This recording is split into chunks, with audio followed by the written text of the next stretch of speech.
Hi, I'm McCarthy, and I help people with their breakups. And today we're going to get into how do women choose men? Now, I did a reaction video recently in the last few days on an evolutionary biologist take on it. And I thought it was really interesting to listen to this guy who was interviewed by Chris Williamson, who's really got a great channel, Ask Good Questions. And the way he answered it wasn't in I think, or this is what women really want. It wasn't salacious. It wasn't audacious. You can tell this guy's a scientist, academic, and the way he was coming from it was very frank and matter of fact. And so I thought to myself, I'm going to show you the reaction video today, and maybe we can get a discussion on it a little bit with the live stream. So going into it, though, I mean, people say, oh, women choose men because of money, because of leadership, because of these things. But it's interesting to hear the take of the evolutionary biologist, right? Because they're talking about the history of man, the history of humans, and how it's evolved to be what it is. And interestingly enough, he touches on how it plays into modern day dynamics of dating online, which I find really interesting. So I'm going to start the reaction video that I've already made and kind of chime in on it. I did this yesterday. It creates a really good opportunity for us to create some conversations on this topic. How do women choose men? The evolutionary biology of it. Let me get into it for you real quick.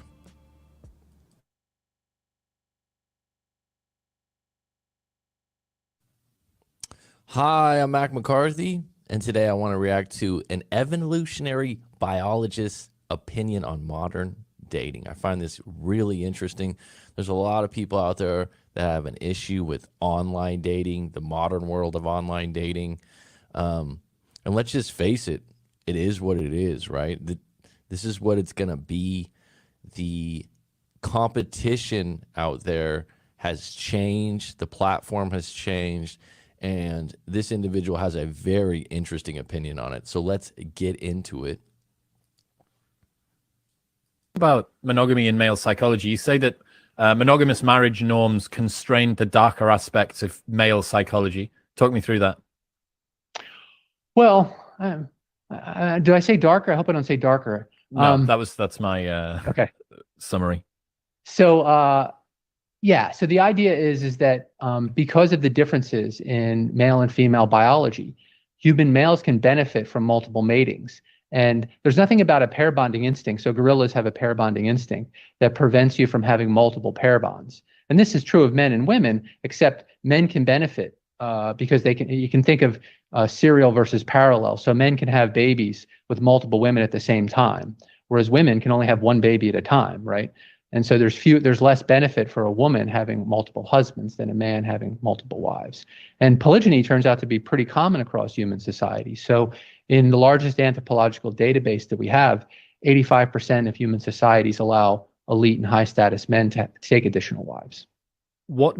How was that study conducted? Like, who was the sample size? Well, so back in the 1950s, anthropologists began putting together a database called the Ethnographic Atlas, which contains over 1,200 different societies. So it's and there's societies from all different continents, basically all the places where anthropologists had collected data. And that was elite and high status males were permitted to take more than one partner. Yeah, but even if you look at hunter-gatherer societies, so 90% of hunter-gatherer societies allow prestigious men to take additional wives. And they don't typically take many, but they might have 2 or 3. Very rarely do you see more than 4 wives in hunter-gatherer society. Why do you think that is? Just difficulties for the male to support more than 4 females? Yeah, and so and the societies that do have monogamous marriage, it's typically because the men are too similar, right? So there's no benefit to if there's a flat hierarchy. Yeah. So if the men are more or less the same because of the nature of the economy, then polygyny doesn't appear.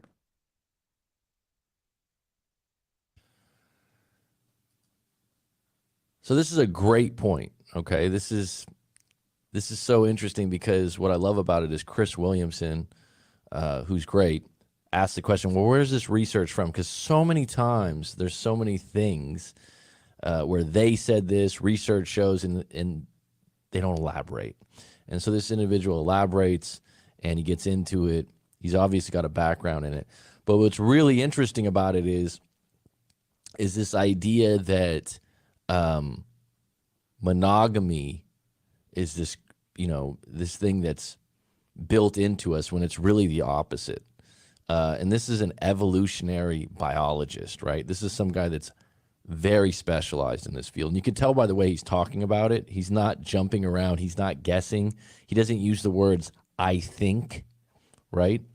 And just thinking about a hunter and gathering society, like a Native American tribe, he's saying, well, they would take 2 or 3 wives if they could. What I think is very important to consider is the fact that when he says, well, it's not as common if men are more on an equal platform. So if you think about the 1950s in America, right, and how the middle class was very strong,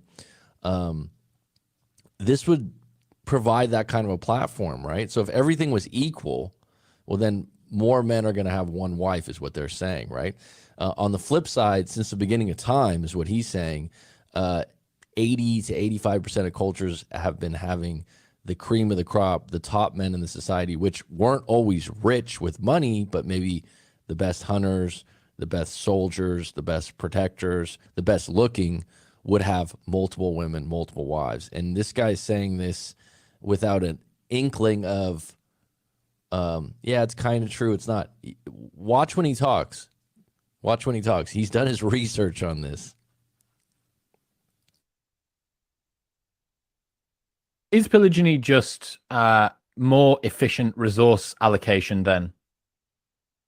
Well, I mean, that's what evolutionary biologists have argued, that if you give females the choice and there's high inequality among men, say in wealth, it would be fitness maximizing for them to allocate according to the available resources. So if you have a choice between being the second wife of a guy who's 3 times richer than your number 2 choice, then that's an easy choice. I mean, there's things with paternal investment and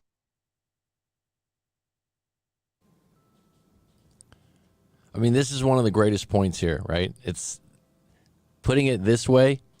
If you have the option, right, and put it in the comments, or anyone that watches this video later on, think about this for a minute. As a female, as a woman, if you have the option to be with someone that is 3 times richer, and let's just say, compared to hunters and gatherers, money is the measurement here.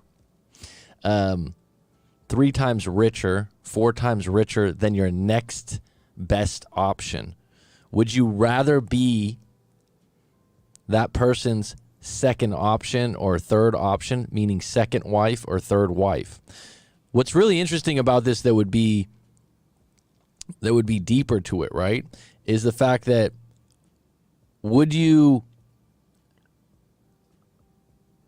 as a woman do this if society didn't look down on it, right? Because it's built into American society that monogamy is good, monogamy is the answer.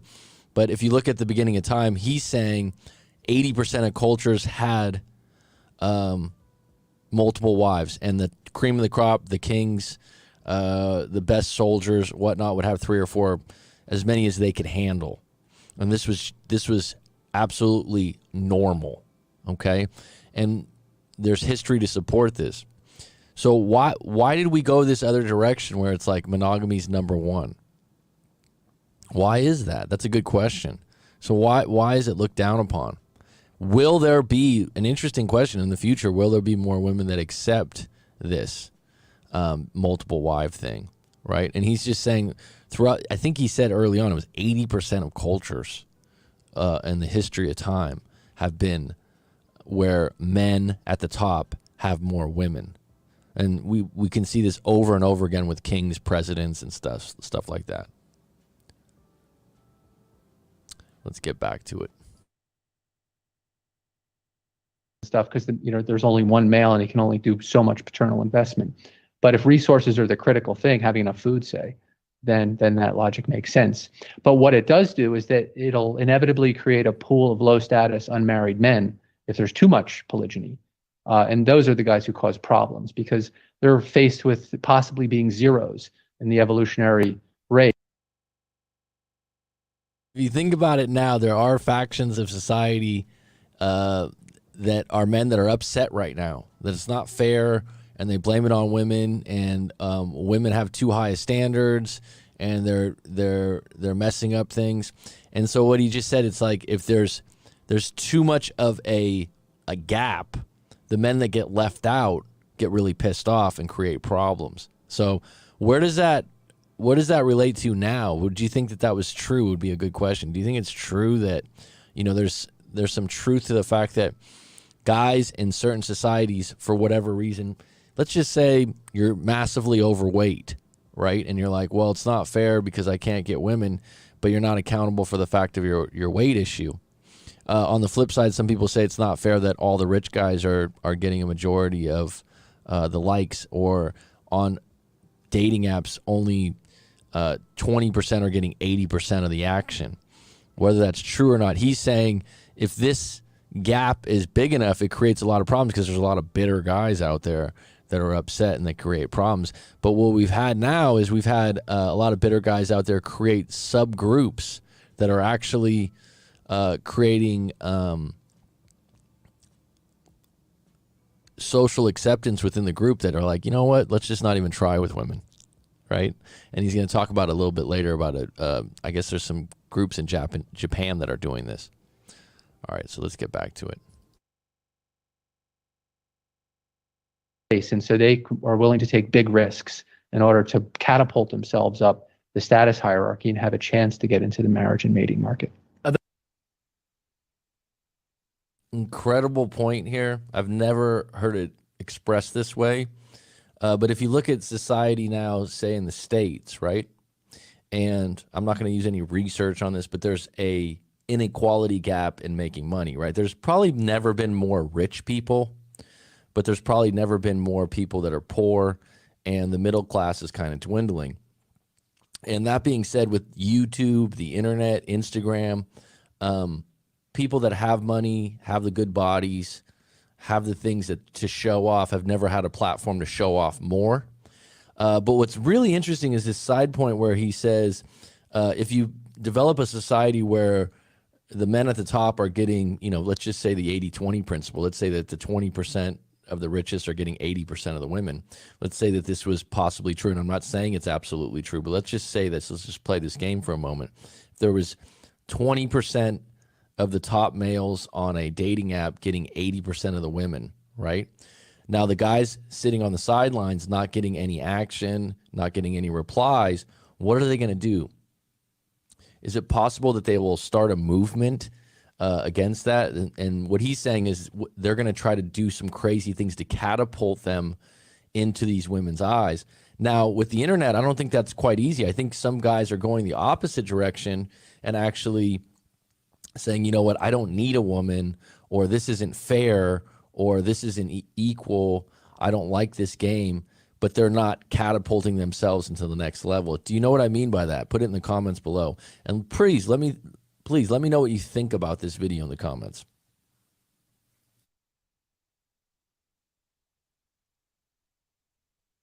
Are there any examples from history of times where there's been large swaths of sexless men at the bottom of this underclass?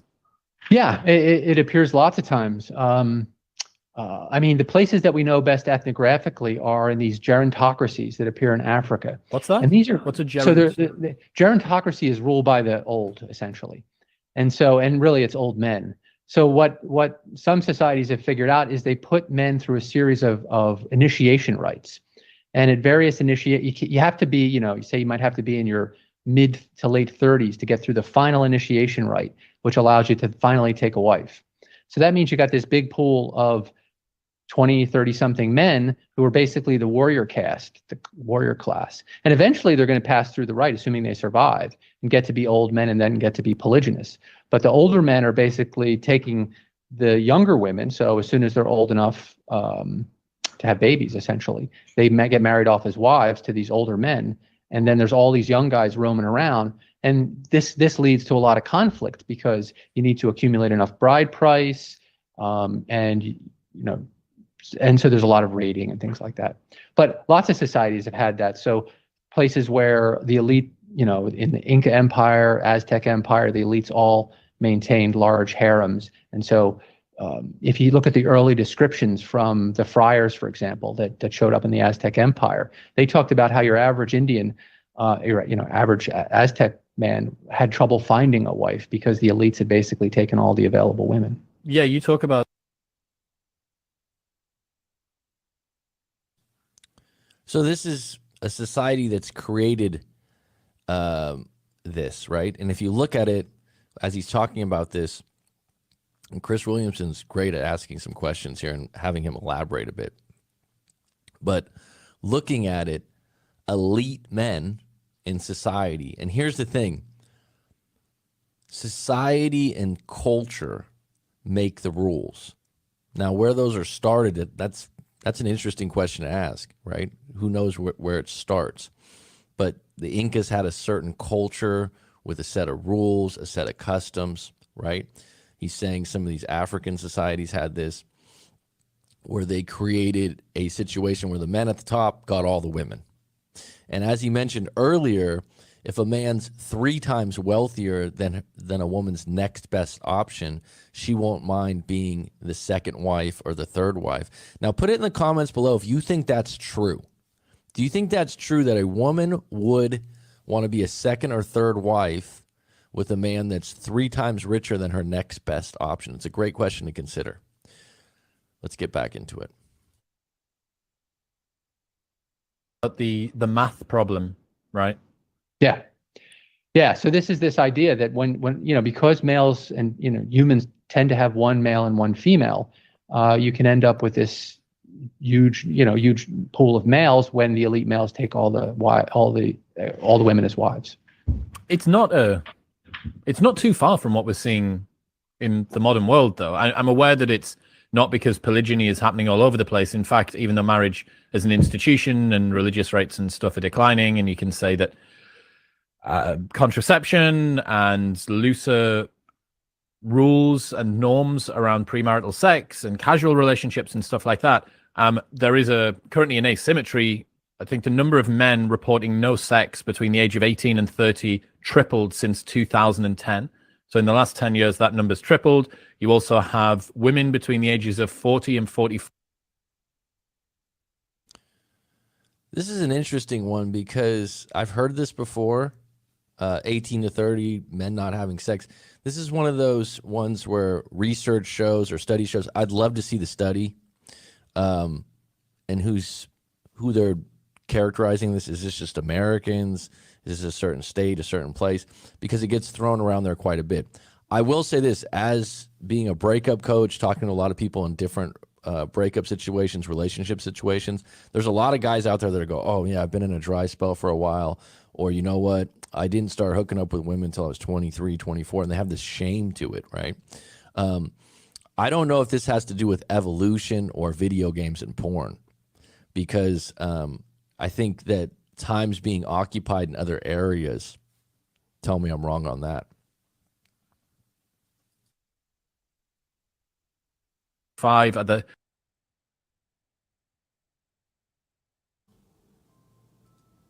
So that's not mentioned here, is that, where are these guys spending their time?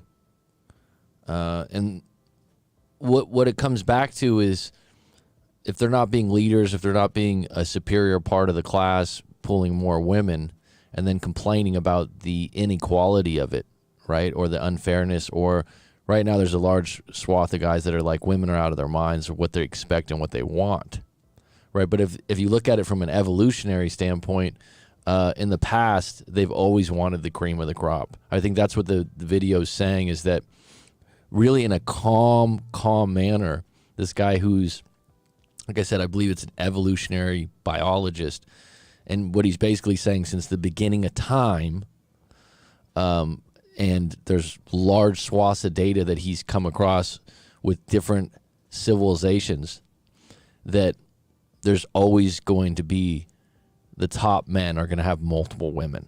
And it's one of those things that puzzles me a little bit, why people get so upset about what they view as cheating. Because cheating would be, we made an agreement, we're not going to do, we're not going to We're not going to cheat. We're going to be loyal. We're going to be monogamous. Okay, so there's lying involved.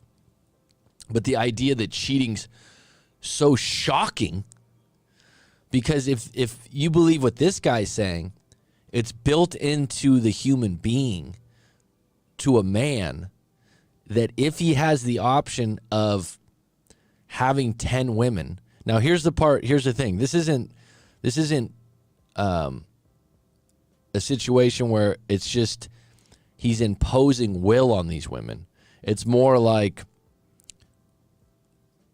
his lifestyle, his resources, if you will, right? Which primarily is money now.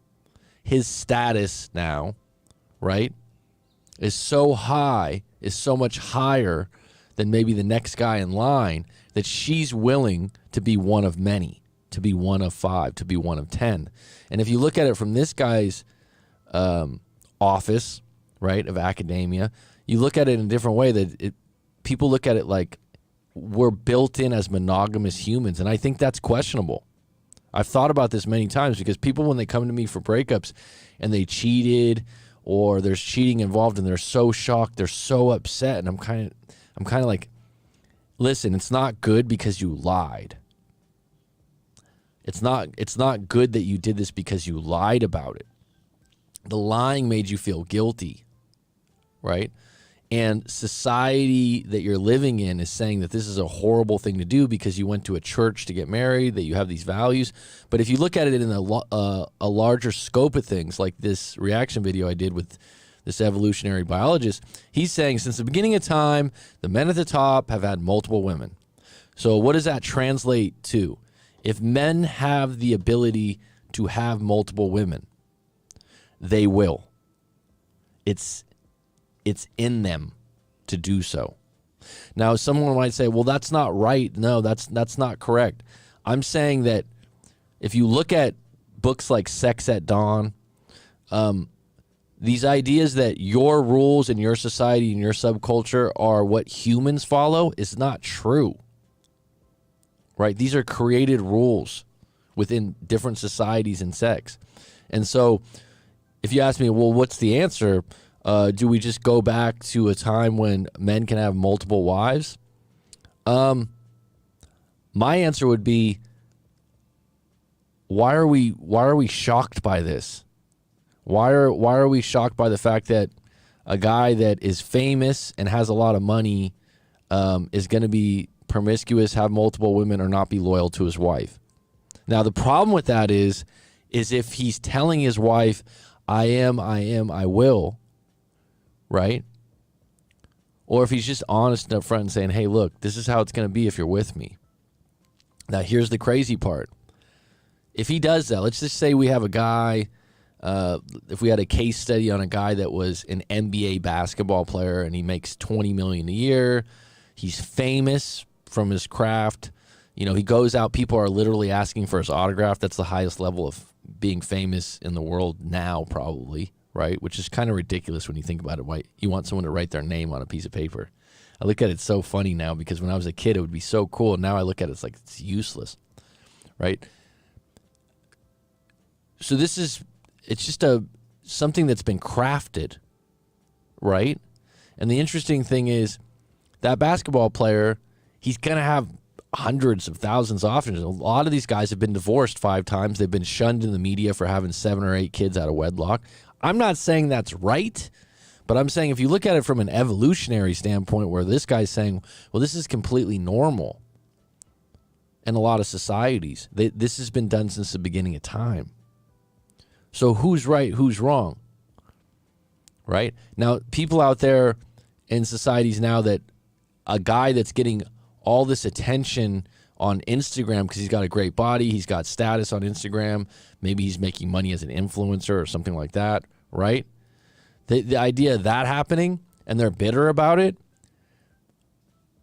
this is what goes on. If you're at the top of the status symbol, if you have the most resources, women still have a choice, right? Being upset with that choice is you saying, I don't want to play this game, so I'll just create my own situation that says this game is rigged. This game isn't fair. These women are out of their minds, right?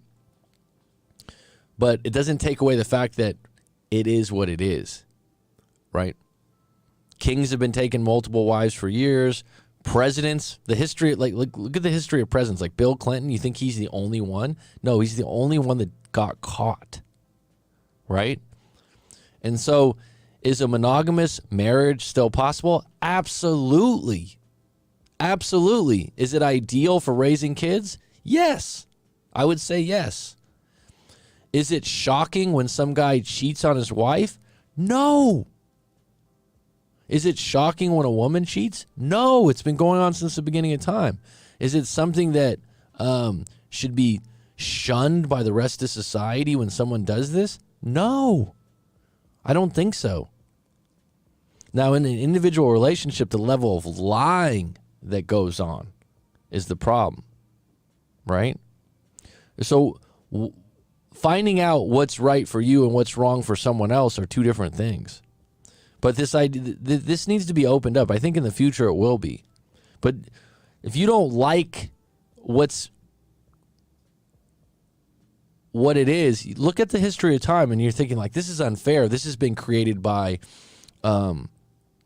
new age women and independence and different things like that. But if you look at the beginning of time, you're like, wow, all the top men at the top have been taking multiple wives for years. He even says hunters and gatherers would take 3 to 4 max because that was the most they could maybe kill enough animals to take care of them and whatnot. That was a max for them, right? Where he's saying in other societies, if it's really equal and all the men are all equal, which what society is all men equal? It sounds like a good place to be in. It sounds like an ideal situation, but realistically, it just doesn't happen, right? So these guys that are being left behind are bitter. They're upset. They're like, I don't have these options. Now, saying that, here's another caveat to this whole situation. Being a coach, helping people out, talking to a lot of different people, this is what I've noticed.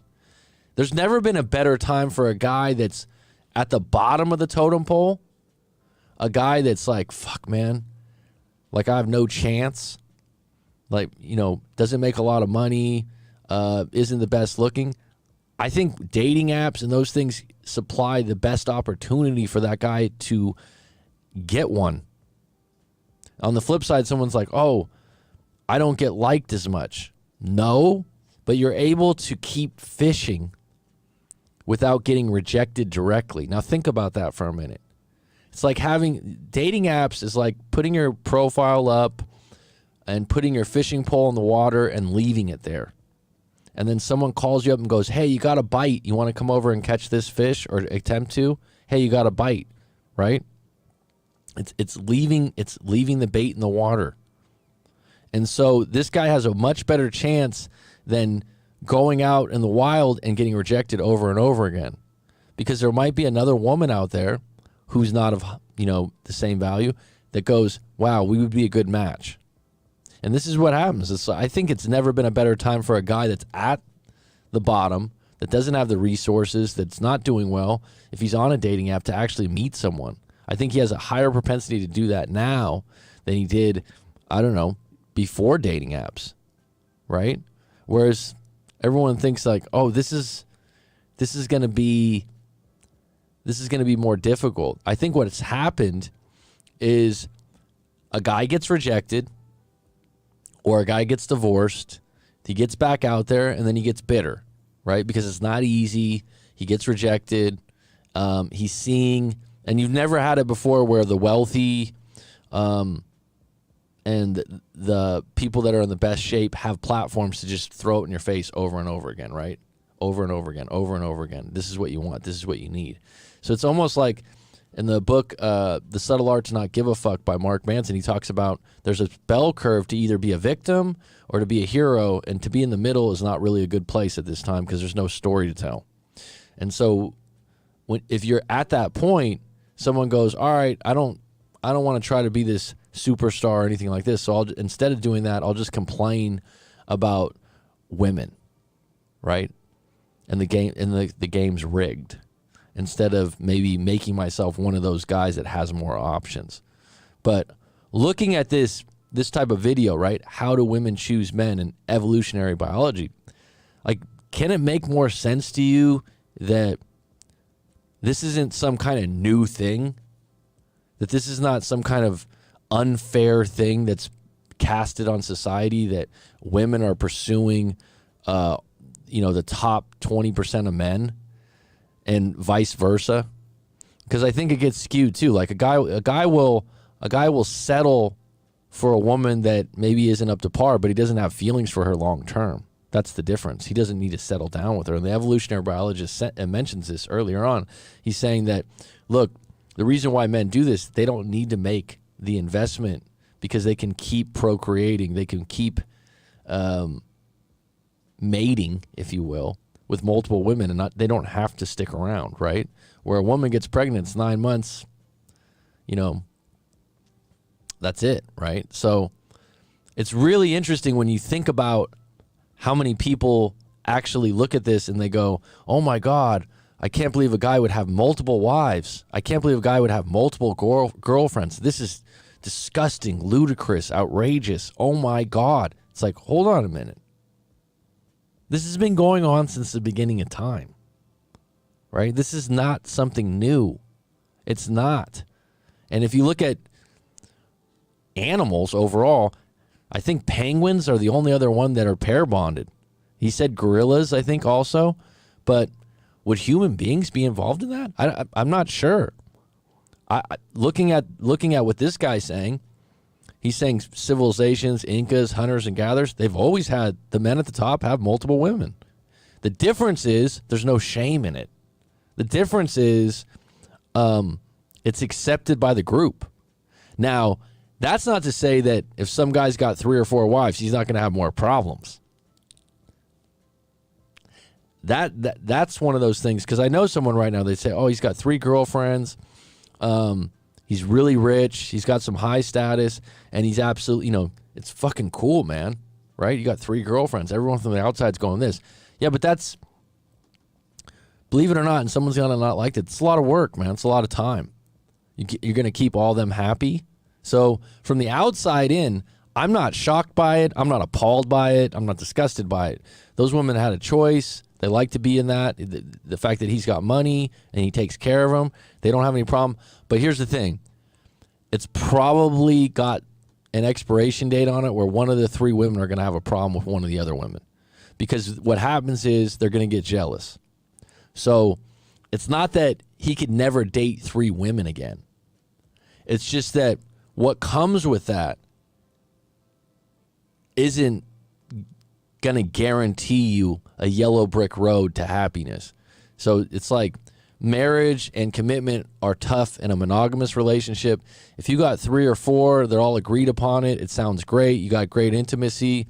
But one's going to fall out. One's going to create problems. The list goes on. It's not going to be as great as you think because it's going to create a lot of attention from your life, right? And this is why I think there's a lot of men out there that like monogamy, because it's like you get to a certain point if you dated enough and you've been in a point where you've dated multiple women. Let's just say you're single, you're in a really good place. I've been in this place before, and you're dating multiple women. It's going really well, but it takes a lot of your time and attention. And in the crosshairs of that, you got, let's say you had 3 girlfriends, right? Let's say you had 3 wives. Some of them have bad days. Some of them need your extra attention. It's going to take a little extra work. I don't know if that was the case in the early societies and civilizations of the elite that would have these women. If it was just fee, fi, fo. It's probably a little bit different, right? So we've gotten into it a little bit. Anyone in the comments that wants to put it in there, if they have any thoughts about this, because it's an interesting thing. How do women choose men, right? It's absolutely undeniable that women will choose men with the most resources and the best looking. And if someone says that's not fair because these women aren't up to par, because this is what the argument, it seems like. A woman will be on YouTube and she'll be like, oh, I want a guy that's, a millionaire. I want this. And, there's some guys out there that are pretty famous for putting these women down, going, you have no chance with a high value man. You have no chance with a guy that's elite. Here's the thing. You do, but is it long term, or is he going to have kids with you? That's a different question. If you want to be a side piece, if you want to be someone he hangs out with from time to time with some intimacy, fine. But what's your definition of that? Right? And that's why nowadays you got to create your own morals and values and stop clinging to others and get into these groups and different things and go, well, I'm this, I'm that, I'm this, I'm that. Right? But being shocked by infidelity or someone that's got multiple people they're seeing, sometimes I don't understand. I don't think it's that crazy. It's the lying that's bad. Right? That's the part that's bad. It's doing it with someone that doesn't accept it. But the other part of it is, if someone loses their status and loses their money, do they lose their women? Because that's what it's connected to, right? But if you think about it, the same applies. Let's say you're a middle-class guy, you're a hard worker, you got one of these 9-to-5 jobs, you work your ass off, you've got 2 kids, you're monogamous, you do everything right? That woman could still cheat on you for a guy that makes more money. That woman could still cheat on you for the pool boy cleaning the pool that's better looking than you. There's no guarantee to that. And here's the thing that people don't realize too, right? Women cheat just as much as men. I think this is one of the biggest things that's misunderstood. Women cheat. Who are the men cheating with? Right? The amount of being a breakup coach, the details of things I get from people where they go, I'm going to tell you the truth. I'm going to be honest with you. Women are much better at keeping the secret that they're fucking around. Much better. Much better. The guy has no clue. Right? They can do it for a year. It's usually at work, and it's usually with someone, and this is gonna that's of higher status than her husband or her boyfriend. And I'll say this. One of the big ones that I've come across, like I said, working at a hospital, the doctor always has a nurse or secretary he's got on the side hook. Always. I've coached the women that are the nurses, and they're like, oh, he's married, but I don't mind. We have a great relationship on the side. Why would that? Status, money. She totally accepts it. She's totally fine being the side piece, the one in second. Totally fine with it. But she never stops and thinks, why am I not number one? Why am I not number one? Because you accepted being number 2, and that's totally fine with him. And if you drop out of place, he could probably find another number 2, right? And this is just, like I said, looking at it from this standpoint, since the beginning of time, it's been this way. So how do you overcome it? How do you overcome it? It's a good question to ask. Joe Helka, man has become lazy in pursuing women the way they used to. They don't want to make the effort to develop into a better personal. You know what? I mean, all men. I think there's some truth to that. I mentioned that earlier in the live stream that, with porn and video games, guys have gotten to a point where they're not willing to put themselves out there as much, and they're occupied by other things, and that's not a good thing. And if they complain about, women aren't the same or this or that, that's a big one. That's a big one that's holding a lot of guys back, Joe Helka. Thanks for making that comment.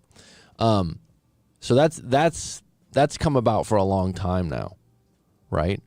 They're occupied by other things, or just, the other part of this is there's a lot of guys out there, by watching porn, looking at Instagram posts, that have this ideal woman that they want, that's completely out of their league. And I don't like saying that, because I don't like any guy thinking a woman's out of their league. But if they're, having a 12-pack of beer every weekend, they're 100 pounds overweight, and they're like, oh, I would never date that girl. It's like your options are going to be a little slimmer. No pun intended, right? So that's the difference in those kinds of things. All right, folks, it's been good to get on the live stream today. I'm glad we got a few on deck. I'll be back on again soon. How do women choose men is kind of interesting. Not surprising at all. Like I said, they go for the cream of the crop, the elites, the highest of the high, and a lot of them are willing to be side pieces to that. And that's in this reaction video that I did before. This guy that's an evolutionary biologist is just backing that up and saying, yeah, that's been happening since the beginning of time in all cultures and societies, and it's not shocking at all. So give me your take if you watch this later on. Take care.